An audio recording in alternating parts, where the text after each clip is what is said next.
मैं सुनील शुक्ला सर, सीधे पहले मैं आपके पास ही आ जाता हूँ इन सारी आंकड़ों को लेकर के। पूरे देश की जो सियासत है, चूँकि लोकसभा चुनाव की तैयारी के मद्देनज़र अब राज्यों के विधानसभा चुनाव को भी देखा जा रहा है। देखा ये जा रहा है कि अगर राज्यों में चीज़ें जिस भी दल के फ़ेवर में जाएँगी, निश्चित तौर पर लोकसभा का चुनाव उसके लिए इम्पोर्टेंट हो जाएगा और वो कहीं न कहीं थोड़ा-सा एडवांटेज मिलेगा लोकसभा चुनाव में उसमें। सर, ये जो जाति जनगणना के आंकड़े नीतीश कुमार की सरकार ने सार्वजनिक कराए, वो कितना अहम है लोकसभा चुनाव के दृष्टिकोण से और साथ ही साथ जो 5 राज्यों के चुनाव होने हैं इस साल विधानसभा के, उसके दृष्टिकोण से? सुनील सर। धन्यवाद राम प्रकाश जी। ये जो जातीय सर्वेक्षण की जो रिपोर्ट है, वह केवल कोई संख्या नहीं है, यह कोई जातियों की गिनती भर मात्र नहीं है। यह पिछड़ों के सशक्तिकरण की जो बात की जा रही है, जो सामाजिक न्याय की बात जो की जा रही है, उसके तरफ बढ़ता हुआ एक कदम है ये। अगर आप सशक्तिकरण करना चाहते हैं, आपका उद्देश्य है कि आप सामाजिक रूप से, आर्थिक रूप से, शैक्षणिक रूप से जो लोग या जो वर्ग या जो समूह या जो जातियां पिछड़ी हुई हैं, उनका अगर आप सशक्तिकरण करना चाहते हैं तो आपको जानना पड़ेगा कि उनकी संख्या कितनी है। यह उस राजनीति के ऊपर भी सवाल उठाने की कोशिश है जिसको हम और आप ध्रुवीकरण की राजनीति कहते हैं, जिसको सांप्रदायिकता की राजनीति कहते हैं, या सांप्रदायिकता के आधार पर, धार्मिक आधार पर लोगों को एकजुट करने की जो कोशिश हो रही है राजनीति में, उसके प्रतिकार के रूप में भी इसको देखा जाना चाहिए। तो ये बड़ा सवाल पैदा हुआ है। नीतीश कुमार की यह जो ये जाति सर्वेक्षण है, वह इस लिहाज से महत्वपूर्ण है कि आप केवल सांप्रदायिकता के आधार पर राजनीति नहीं कर सकते। आपको सशक्तिकरण की राजनीति करनी पड़ेगी, सामाजिक न्याय की राजनीति करनी पड़ेगी और आपको उन लोगों को पहचानना पड़ेगा जो लोग पिछड़े हुए हैं, जो लोग अभी मुख्य धारा में नहीं है और जिनको सरकारी संरक्षण की आवश्यकता है। आखिर वो कौन लोग हैं, ये बिना जाने तो आप कर नहीं सकते। भारतीय जनता पार्टी इस तरह की कोई राजनीति नहीं करती। वह केवल और केवल एक उसका अपना ध्रुवीकरण की कोशिश है कि आप केवल लोग अपनी जातियों से ऊपर उठ करके अपने धार्मिकता के आधार पर या सांप्रदायिकता के आधार पर एकजुट हो। तो इस सर्वेक्षण ने बड़े सवाल पैदा कर दिए कि आपको सशक्तिकरण की राजनीति करनी है या लोगों की भावनाओं को उभारना है, भावनाओं को उभार करके लोगों को साथ लाना है। इसीलिए ये बीजेपी के सामने एक बड़ी चुनौती है, क्योंकि बीजेपी इस पे बात करने के लिए तैयार नहीं है। सत्तारूढ़ दल के सामने चुनौती यह है कि अगर वह इस जातीय सर्वेक्षण के पक्ष में खड़ी हो तो उसका जो हिंदुत्व का जो नारा है, हिंदुत्व की जो उसकी राजनीति है, वो कमजोर होगी। क्योंकि जब लोगों में जातीय स्वाभिमान की बात आएगी या विशेष जाति होने के नाते पिछड़ेपन का जब उसको एहसास होगा तो उसको लगेगा कि धर्म हमारे लिए कोई मान्य मतलब नहीं है, क्योंकि धर्म के आधार पर आपको कुछ हासिल नहीं होने वाला। आप एक गर्वबोध से तो बंधे रह सकते हैं। आपको लगेगा कि एक ऐसे धर्म के मैं संबंधित हूं जो इस देश का सबसे बड़ा धर्म है, लेकिन जो आपका पिछड़ापन है, जो आपकी कमियां हैं, जो सामाजिक, जो आपके जीवन में गुणात्मक परिवर्तन का लक्ष्य है, वो नहीं हासिल होने वाला है। ये जो राजनीति है, इसीलिए भारतीय जनता पार्टी बेचैन है। आखिर अगर गिरिराज सिंह जी ये कह रहे हैं कि जनता दल यूनाइटेड की सरकार ने आरजेडी की सरकार की मिलीजुली सरकार ने इस सर्वेक्षण के नाम पर लोगों को में भ्रम पैदा करने की कोशिश कर रही है, तो सवाल है किस बात का भ्रम, कौन सा भ्रम पैदा हो रहा है इससे भ्रम केवल ये लोगों का भ्रम दूर हो रहा है कि आप जो ध्रुवीकरण की राजनीति कर रहे हैं उससे लोगों का भला होने वाला नहीं है। इससे इस बात को बल मिलता है कि अगर लोग ये कह रहे हैं कि अगर आप महिला आरक्षण देना चाहते हैं तो आपको सामाजिक रूप से पिछड़े लोगों को आरक्षण देना पड़ेगा। अगर आप महिलाओं को आगे लाना चाहते हैं तो, क्योंकि उस वर्ग की महिलाएं पिछड़ी हैं, उनका प्रतिनिधित्व नहीं है जो सामाजिक रूप से पिछड़े हैं।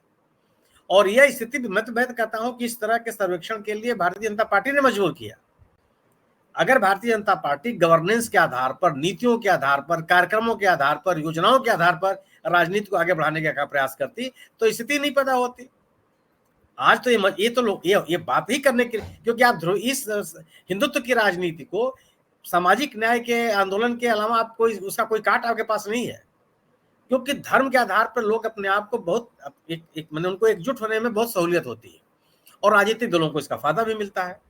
इसलिए सामाजिक न्याय के जब ये आप ये नीतीश कुमार की ये पहली बार ये कोशिश नहीं हुई है।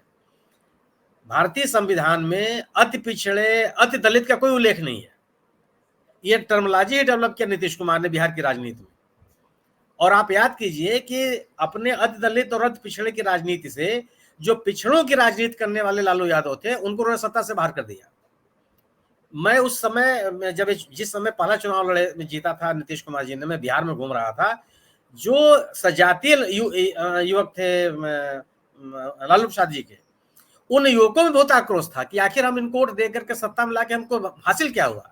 न हमको नौकरी मिली, न बेहतर जीवन मिला, न बेहतर सामाजिक सुरक्षा मिली, न रोजगार के अवसर अच्छे हुए, न शिक्षा के बेहतर मौके मिले। तो आखिर हमको जो सत्ता में लाके हम करेंगे क्या। इसलिए हमको एक ऐसी सरकार लानी है जो प्रोग्रेसिव है, जो लोगों के विकास की बात करती है, लोगों के सशक्तिकरण की बात करती है, रोजगार के अवसर की बात करती है। और उनके लोग जो एक प्रचंड बहुमत की सरकार 15 साल तक चलाया था लालू जी ने, वो एक सिरे से खारिज कर दिया लोग।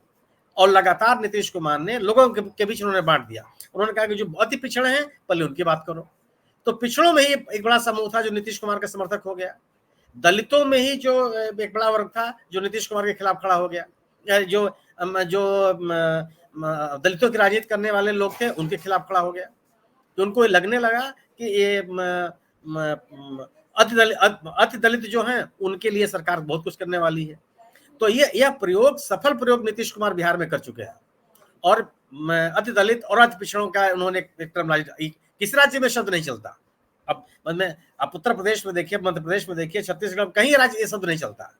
लेकिन उन्होंने एक टर्मिनोलॉजी डेवलप की और सफलतापूर्वक, मतलब उनकी खुद की बिरादरी कितनी है, 3%। अब तो नया डेटा आ गया, 3% का नेता बिहार का सर्वमान्य नेता है, पिछड़ों का, सामाजिक आंदोलन से जुड़ी हुई सभी जातियों का नेता है, क्योंकि उन्होंने सशक्तिकरण की बात की। और मेरा अपना मानना यह है कि जब आप सशक्तिकरण की बात करते हैं तो हर वर्ग को प्रभावित करता है। वह सब अपने जाति, धर्म, तमाम तरह की प्रतिबद्धताओं से ऊपर उठ करके सोचता है कि इस राजनीति से हमारा भला होना है, हम आगे आ सकते हैं, हमको सरकार का संरक्षण मिल सकता है, हमको रोजगार के अवसर मिल सकते हैं, रोजगार स्थापित करने के मौके मिल सकते हैं, हमारे लिए बेहतर सामाजिक सुरक्षा हो सकती है। और इसी राजनीति ने, सशक्तिकरण की राजनीति ने ही नीतीश कुमार को बिहार में स्थापित किया।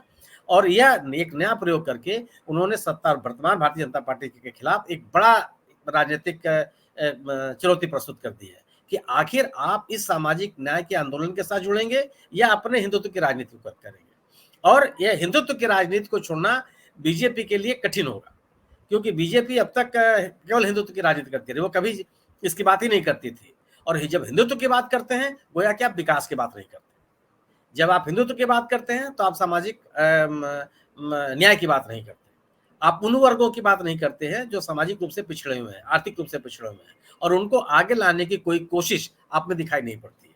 जी सुनील सर, दो चीजें हैं जिसपे मैं आपकी टिप्पणी चाहूंगा। एक तो हमारे एक दर्शक हैं, उनका कहना ये, चूंकि जिक्र आ गया है, वो कह रहे हैं कि एक ये नीतीश कुमार हैं जो पूरी राजनीति के खिलाड़ी हैं, और अब तो लालू प्रसाद यादव भी उनके साथ हैं। नीतीश और लालू की जोड़ी पर एक वो चीज कह रहे हैं कि रामप्रताप जी, एक जरा मैं हस्तक्षेप करूंगा, मुझे जाना पड़ेगा क्योंकि मेरे मोबाइल की बैटरी खत्म हो गई है। अच्छा, ठीक है, ठीक है, ठीक है, ठीक है जी, ठीक है, धन्यवाद, धन्यवाद। तो सुनील सर, एक टिप्पणी में आपकी उस पर, और दूसरा मैं सवाल भी एक जोड़ दूं इसमें। सर, भारतीय जनता पार्टी बार बार लगातार पीछे देखी जा रही थी कि ओबीसी को लेकर के बात होती थी, सारे नेता इनके मंच से बोलते थे, और बहुत मेहनत भाजपा ने किया था ओबीसी वोटर्स को अपने पाले में लाने के लिए। अब जो ये जाति जनगणना का डेटा जो है वो सार्वजनिक किया गया है, इसके बाद क्या भारतीय जनता पार्टी की जो पूरी मेहनत थी उस पर पानी फिर गया? तो इन दोनों चीजों पर आपकी प्रतिक्रिया सर। अगर आप लोगों के सशक्तिकरण की बात नहीं करेंगे तो आपके सभी प्रयासों पे पानी फिर जाएगा। आप लोगों को केवल भावनात्मक बातों से बांधे नहीं रख सकते हैं लंबे समय तक। किसी भी जादूगर के हाथ की सफाई का असर लंबे समय तक आपके दिलो दिमाग पर नहीं रहता। उसी समय तक रहता है जब आप उस हाल में बैठे होते हैं। जब अपनी जेब का रुपया 1 रुपए की नोट 2 रुपए में बदलना चाहते हैं तो आपको निराशा हाथ लगती है। सवाल यह है कि अगर आप गवर्नेंस में हैं तो आपको वह बात करनी पड़ेगी कि इस देश की रियाया की तकदीर कैसे बदले और उनके तकदीर को बदलने के लिए आप क्या कर रहे हैं। ये सवाल तो उठेगा ना। आप ये बताइए, आपको ये बताना पड़ेगा कि आप अपने गवर्नेंस से जो लोग समाज के पिछड़े लोग हैं, यह बहुत बड़ी टिप्पणी है। अगर 90 सरकारी विभागों में केवल 3 ओबीसी के सेक्रेटरी हैं तो पूरे सिस्टम पर टिप्पणी है कि ये नहीं है कि आप संख्या के बल पर किसी जगह पहुंच जाए, आपके पास वो योग्यता भी होनी चाहिए। तो सवाल है कि इस समूह को, इस वर्ग के लोगों को योग्य बनाने के लिए गवर्नेंस कहां थी। नीतीश कुमार के ऊपर ये आरोप तो नहीं लग सकता कम से कम कि वो केवल जाति की राजनीति कर रहे हैं,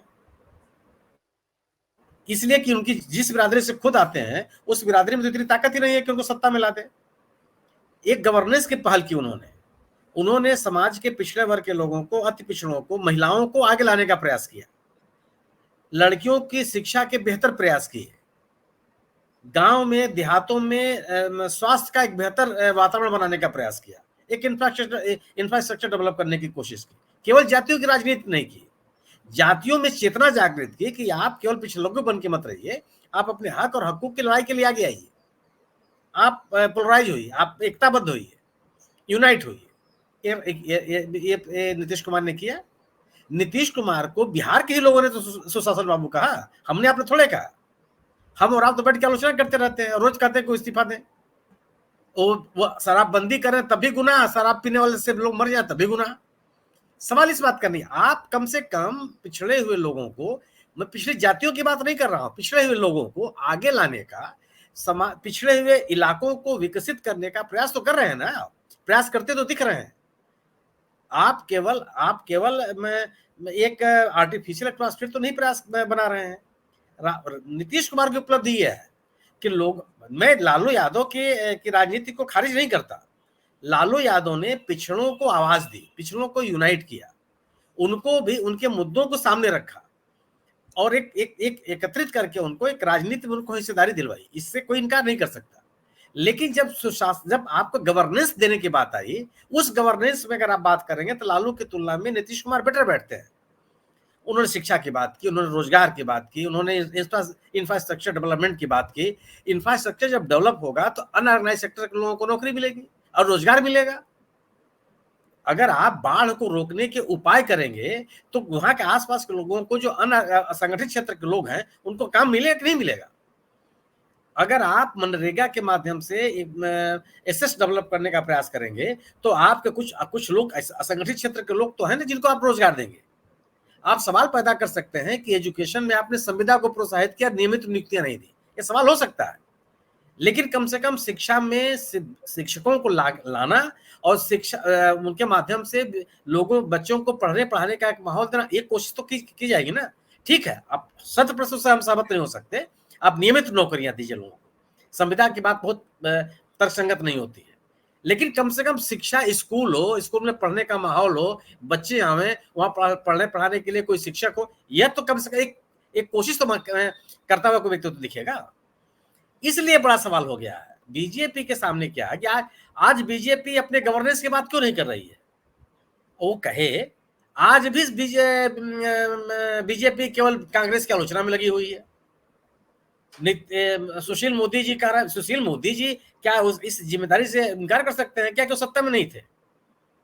बिहार की सत्ता में तो वो भी थे ना नीतीश कुमार के साथ। अगर कोई कमी रह गई उसके वो जिम्मेदार है। अगर वो ये श्रेय लेना चाहते हैं कि यह जो सर्वेक्षण है उसमें हम बीजेपी की सहमति थी, तो मुकदमा कौन कर रहा था हाई कोर्ट में? सुप्रीम कोर्ट में किसने एफिडेविट दिया हुआ है कि साहब वो जो जाति सर्वेक्षण के रिपोर्ट पिछली बार आई हुई केंद्र के सरकार के सामने, उसको पब्लिक नहीं किया जा सकता, उसमें तमाम गड़बड़ियां। इस जाति सर्वेक्षण को रोकने के लिए बीजेपी ने कितने प्रयास किए, इसको स्वीकार कीजिए आप ना कि बीजेपी नहीं चाहती थी। ये कौन योग्यता का आंदोलन कौन चला रहा है, कौन लोग हैं वो? आप किसी को योग्य नहीं बनाएंगे, योग्य बनाने के अवसर नहीं देंगे, योग्य बनने के आधारभूत संरचनाओं को विकसित नहीं करेंगे और योग्यता पर सवाल पैदा करेंगे। तो ये तर्कसंगत कैसे हो सकता है? कैसे आप इसको स्वीकार कर लेंगे? बिल्कुल समाज जो है ये मेरिट के साथ समझौता नहीं कर सकता। अगर आप समाज को आगे तक ले जाना चाहते हैं तो आपको मेरिट को तरजीह देनी ही पड़ेगी। लेकिन लोगों को मेरिटोरियस बनाने की कोशिश कौन करेगा? आप उनको पीछे रखना क्यों चाहते हैं? आप उनको धर्म के अफीम पिला करके क्यों पीछे रखना चाहते हैं कि वो अपने हक और अधिकार की बात न करें?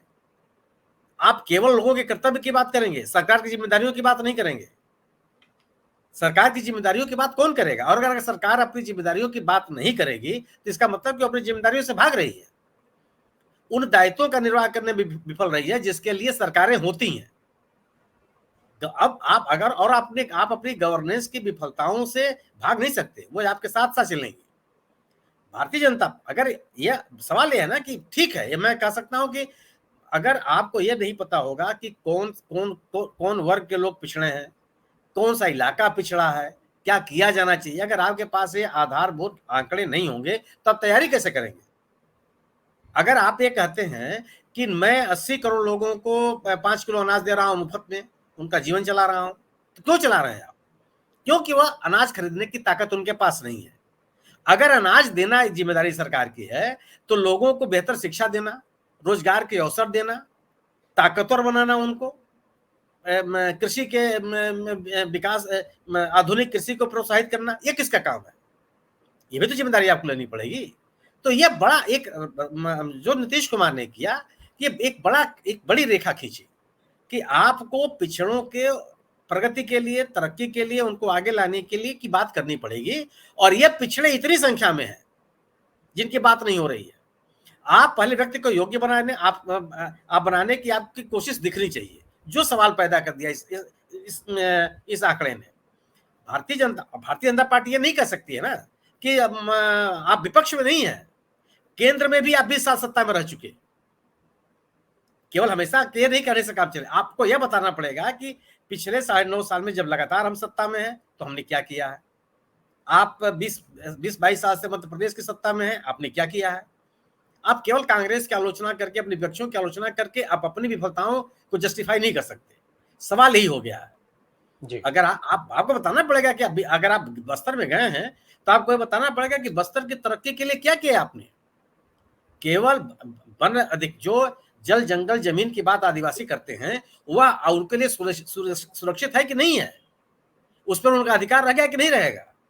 और आप उनके अधिकार की बात करेंगे और एक ऐसे तरह का संशोधन कर देंगे जिसमें कहेंगे कि वन क्षेत्र भी अगर किसी को देना है तो वहां के लोगों से सहमति लेने की आवश्यकता नहीं है। तो दो बातें नहीं चल सकती हैं। ये बड़े मुद्दे आ गए। इन आंकड़ों के साथ सवाल ये आ गया कि आप लोगों के सशक्तिकरण की बात करेंगे या एक उस तरह का वातावरण तैयार करेंगे जिसमें आप विकास की बात मत कीजिए, ध्रुवीकरण की बात कीजिए। ध्रुवीकरण महत्वपूर्ण होगा या सशक्तिकरण महत्वपूर्ण होगा? राजनीति यहाँ पे आगे खड़ी हो गई है जी। सुनील सर, चलते चलते अंतिम सवाल एक आपसे मैं देता हूं। सर, जो बात अभी हो रही है मंडल वर्सेस कमंडल वाली, हमेशा से ये रहा है कि कमंडल की राजनीति के सामने मंडल की राजनीति को ला करके खड़ा किया गया है या मंडल की राजनीति के सामने कमंडल की राजनीति को ला करके खड़ा किया गया है। तो अब इस मंडल वर्सेस कमंडल वाली लड़ाई में इस मंडल 3 का क्या विकल्प रह गया है, क्या मुद्दे रह गए हैं भाजपा के पास जो कमंडल के रूप में वो लेकर के सामने आ पाए? क्योंकि ध्रुवीकरण की बात चूंकि आप भी कर रहे थे और वही उनका सबसे बड़ा हथियार माना जाता है। सशक्तिकरण के मुद्दे के सामने कोई मुद्दा गौड़ है, इसलिए यह आप इसका काट केवल और केवल गवर्नेंस है। आप लोगों को सशक्त करते हुए, जरूरतमंदों को आगे लाते हुए, लोगों की दुश्वारियों को दूर करते हुए अगर आप दिखाई पड़ेंगे, वही काट है जो आप करते हुए दिखते नहीं है। आप मने कहेंगे कुछ, करेंगे कुछ। सवाल यह है कि अगर ये सरकार आ रही है, सरकार है, 9.5 साल से सरकार है, तो कर क्या रही है वो? आप उसकी बात क्यों नहीं करती? अभी भी सरकार केवल पुरानी सरकार की आलोचना करेगी। इस बिना पर इसका कोई काट नहीं है। और ये ध्रुवीकरण की राजनीति को खारिज करने के लिए ही ये सशक्तिकरण की राजनीति आई है। आप याद कीजिए ना कि जब मंडल की राजनीति शुरू हुई, विश्वनाथ प्रताप सिंह जी ने किया था, तो उस सरकार के साथ बीजेपी ने क्या व्यवहार किया था? आप उस समय से देखते चले आइए। क्योंकि आप सवाल यह है कि जब आप सशक्तिकरण की बात करेंगे तो आपको परफॉर्म डिलीवरी देनी पड़ेगी, काम करना पड़ेगा।